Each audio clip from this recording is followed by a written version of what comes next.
आणि आमचं असं झालं की आपण आता गुंतारा किल्ला म्हणजे जो गड आहे तो चढून जाऊ डोंगरवरती. आणि जिथे आम्ही लास्ट ट्रेक स्टार्ट केलेला तिथे जाऊन बाईक लावा आणि आपण ट्रेक करू, नाईट ट्रेक करूया, वरती जाऊया, सनराईज बघून उतरूया आणि घरी निघून जाऊया. तर ह्याच आम्ही ह्याच्यामध्ये इंटेन्समध्ये आम्ही गणेशपुरी आणि वज्रेश्वरीचा प्लॅन इन्क्लूड नव्हता केला.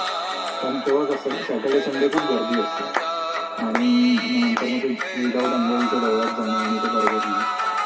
म्हणून आम्ही तरी ट्राय केलं की रात्री लेट नाईट निघण्यामध्ये पण आपण अंघोळ करतच निघू.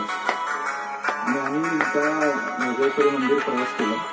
पुढे गावात गेला, 1-2 किलोमीटर अख्खं गाव भेटलेलं आणि डांगाचं चांगलं असतं.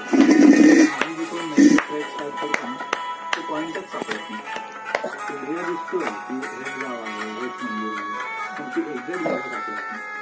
मी आणि मित्र होतो गावकर आणि तिथे लोकल विरारमध्ये राहणारा लोकल मुलगा तर तो बाहेर आधीच येऊन थांबलेला होता. आम्ही काय केलं, रात्री त्या गावातच फिरायचं म्हणून ट्रिपल शिफ्ट फिरायचं नंतर तो त्याच्या सकाळी निघून जाणार की एसटी असते असं तो जो स्टार्टिंग पॉईंट असतो तो सापडतच नाही. आम्हाला अर्ध्या तासाने कळलं की आम्ही तिथेच फिरतो.